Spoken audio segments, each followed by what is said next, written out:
Daawwattoota Oromoo TV akkam jirtan? Bara 1960moota keessa mana barnoota sadarkaa lammaffaa Madaaniilam Jaaniinii achitti barachaa ture. Achi keessatti ilmaan Oromoo kanii wajjin baratan wajjin wal dammaysanii aadaa Oromoodhaa agarsiisuudhaaf tattaafachaa turan. Namoota hamma xiqqaa ta'anillee sochii aadaa fi afaan ifiitiin dubbachuudhaallee ummata agarsiisuu irraa gara duubaa hin deebine. Jaatamootuma san keessa sochii ilmaan Oromoodhaa Baalee keessatti godhaa jiran dhagayuudhaan itti ida'aman.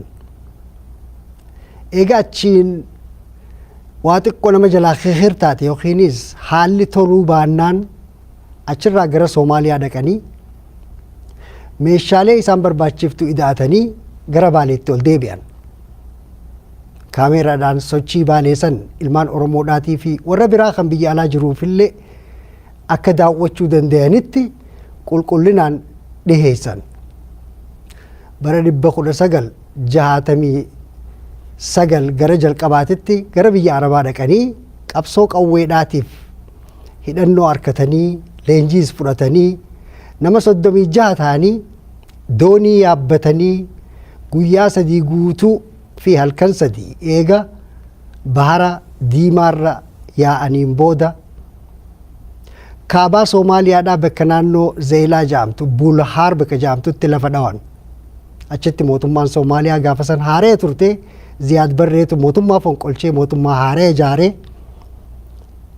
akka hamaa rifatte mootummaan sanii. Sababaa saniin namoota Oromoodhaa kan silaan Soomaaliyaa keessaan qaxxaamuree biyya seenuudhaaf yaa'u qaqqaban. Isaan keessaa nama tokko eega ajjeefte booda Soomaaleen fuutee mandheeratti hiite.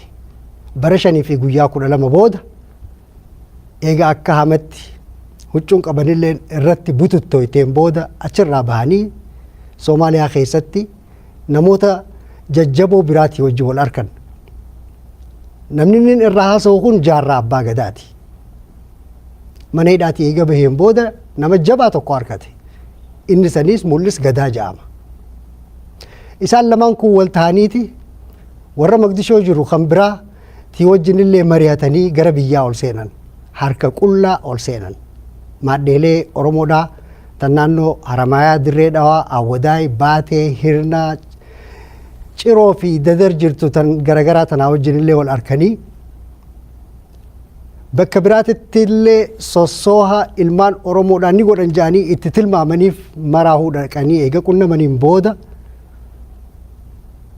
meeshaalee adda addaa tan achiin dura Elamofaan lafa keessatti dhoysan barbaaddatanii isiidhaa waa xiqqoo malee dandooyte tana fudhatanii qawwee lamaan waraana bilisummaa Oromoodhaa kan haga har'aan tanaa guddachaa dhufee kan hanqa har'aan tanaa jiru kana jalqabe.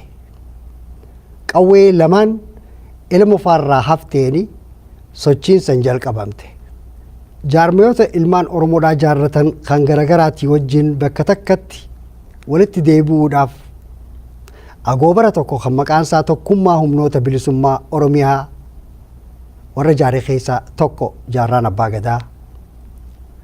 Bara 2006 yeroo hamtu Soomaaliyaa keessatti humnoonni garagaraa mootummaa isaanii deebifatanii jaaruudhaaf yeroo tattaafatanitti haala hamaa san keessa Soomaaliyaa dhaqee haarayaan qabsoo bilisummaa Oromoodhaa ta'uu taatee fuulaaffatte humna itti godhuudhaaf tattaafatee ture.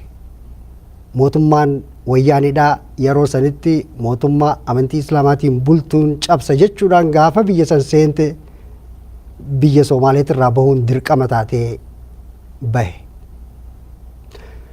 Achiin boodas biyyoota ollaa kan akka Eertiraa fa'aa keessaa ilmaan Oromoodhaa walitti ijaaree hidhachiisee biyya naquudhaaf tattaaffii godhaa ture. Saniin boodas bakkuma jirurraa Yemen irraa ilmaan Oromoodhaa bakka jiranitti qunnamee warra achiin dura waraana tahee isaaniif hojjechaa ture kan garagaraa qunnamee walitti ijaaruudhaaf fageenya irraa illee taatu tattaafachaa ture. Isaa haala saniin tattaafachaa jiru bara 2013tti addunyaa tanarraa du'aan gale. Bara 2013 yeroo inni akhirameen booda ilmaan Oromoo kan biyyoota alaa jiranii fi kan biyya keessa jiranilleen hamma danda'an tattaafatanii biyyatti galchanii bakka maatiin isaa jirtutti awwaalame.